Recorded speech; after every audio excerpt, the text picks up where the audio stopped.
Heading east through Yosemite, we're approaching Tioga Pass just before sunrise. Not one car on our side of the road for over 75 miles, but we have to take it slow because you never know when wildlife might jump out in front of you. We took a quick look at Mono Lake, and then we turned south on US 395. Two coyotes ran across the highway right in front of us. We see coyotes by themselves all the time, but we've never seen two together like that. Got a couple hours sleep at the Crestview Rest area, and then we head into Bishop to pick up lunch. Did a short hike in the hills above Eureka Valley. On our way home we saw some bears. That's at the end of the video. Now we're just going to relax in the north end of Eureka Valley. We're at about 3,000 feet elevation. The dunes over there are at about 2,000 feet elevation. Probably a few degrees cooler up here. Close to 110 up here, it's probably a good 115 down there. But more importantly, we just don't want to drive all the way out there. It takes over an hour and a half in our little truck to get down that bumpy road. And we just don't really have time for that this trip. This trip was somewhat of an experiment to see if we could do a one-nighter all the way out to here, and it worked out pretty well. I'd do it again. From our campsite, you can only just see the top of the dunes out there. Even though they're 700 feet tall, they're down in a basin. We saw several cars head out in the direction of the dunes and watched most of them return Sunday morning, so that means the dunes themselves, the little campground there, was probably relatively crowded. One or two of the cars we saw pass probably just kept on driving through. Nobody came down our little dirt road. As usual, we're here because you are not. Poor Roxana's tired. We drove all night because we only have today, Saturday, and we gotta head home again tomorrow. Get the water, and we're under the pop-up. The pavement is right out there, and we actually walked to verify that they would be okay for my little truck, and look how I'm parked, just to make absolutely sure I can get out of here. We'll set up the tent in a little while, and we're just here to relax. We do have a hike that we just finished to a mine up there, and that video will be out shortly after this, so you'll see that soon. And there's the hidden dunes out there.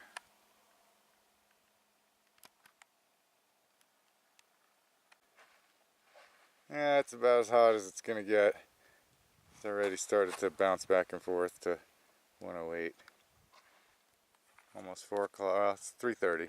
Well, the thermometer only hit 109 briefly, so we're calling it 108, and then it dropped to 106 and stayed there for another 3 hours. Now we can tolerate up to 110 pretty easily, but it's not exactly pleasant. 6:30 p.m. it went down to 102, and that was really nice. If you're driving around out here, it is important to follow the road that exists and not make new roads, because one set of tracks will last for 25 years out here. But you can set up a campsite just about anywhere there's space along the side of the road.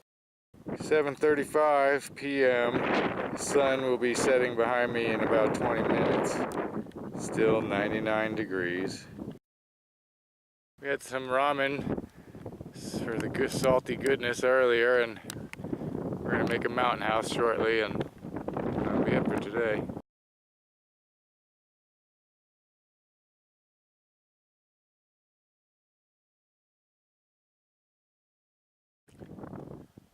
Just after sunrise, and see yet another mine out there. Our overnight low was 76 degrees. It did cool off a little bit. The heat wave is ending, and it's windy this morning, but I'm sure it's going to warm up again fast. But yeah, 108 to 76, that's our temperature swing. I'm calling this the StayOnRoad camp. I'm going to spruce up this sign a little bit. There we go, that looks a little better. Things do stick around for a long time out here, which will bring my next point. We do have to use a cat hole here, and we do pack out toilet paper because it does not go away in the desert. Also, because we are right on the edge of the road, you notice I have all kinds of little reflective tape on my truck just in case somebody comes by. They will see us. We are fully off the road in a nice little clearing there.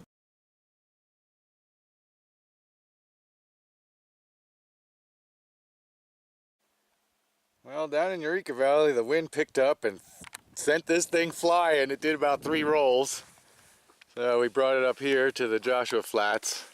Kind of a misnomer because they are not flat, they're on a steep angle. That's what the area is called. Where Eureka Valley is just down there. And we're going to have our lunch up here. It's a little bit cooler, probably around 90. Definitely cooler today. There's high winds and the heat wave is about over. It's barely 10 o'clock, but it feels like noon. The sun is so bright.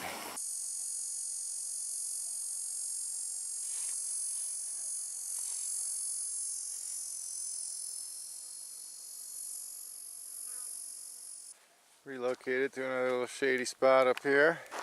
We're basically waiting for the line at the entry gate to Yosemite to die down before we head home. And just enjoying being out here.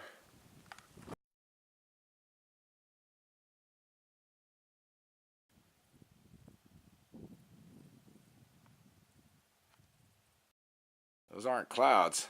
This is smoke from a forest fire in the Ansel Adams Wilderness. It was about 20 miles like this, and then suddenly it was clear again. There is the Tioga Road in Yosemite. We timed it out just right. We got to the gate about 3:30 p.m. when there's not very many people in line on a Sunday. While the lines to get in are busy in the morning, the traffic going west to get out of the park will be horrendous until possibly as late as 8 o'clock at night.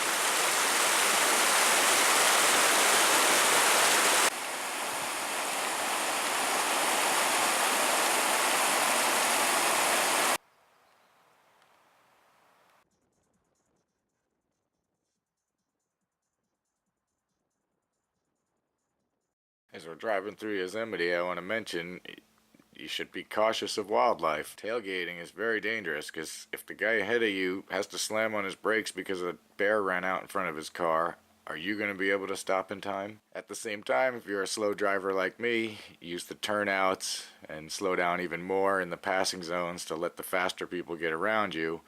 But tailgating overall is not going to get you ahead, and even passing, it's generally a waste. You're just going to catch up to more slow people. You might as well just slow down and enjoy the scenery, because you never know when you might see a bear on the side of the road like somebody did ahead of us.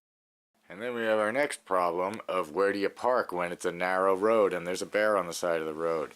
You gotta be able to pull off the pavement. If you can't pull off the pavement, you can't stop because somebody's going to hit you. There was so many near accidents over these bears. Generally, you should be able to find a place to park within 100 yards. Just drive a little further and find a safe place to park. This is the Yosemite Creek picnic area, and we're about halfway through the park, so after spending a little while here, we'll be on our way home. Thanks for coming with us, everyone.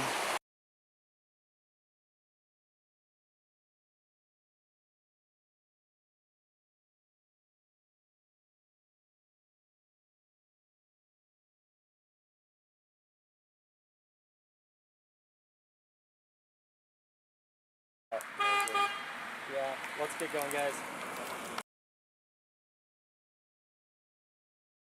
I'm about to accidentally alert the bears to our presence. They don't really seem to mind us. There's 3! Yeah, mom, 2 cubs.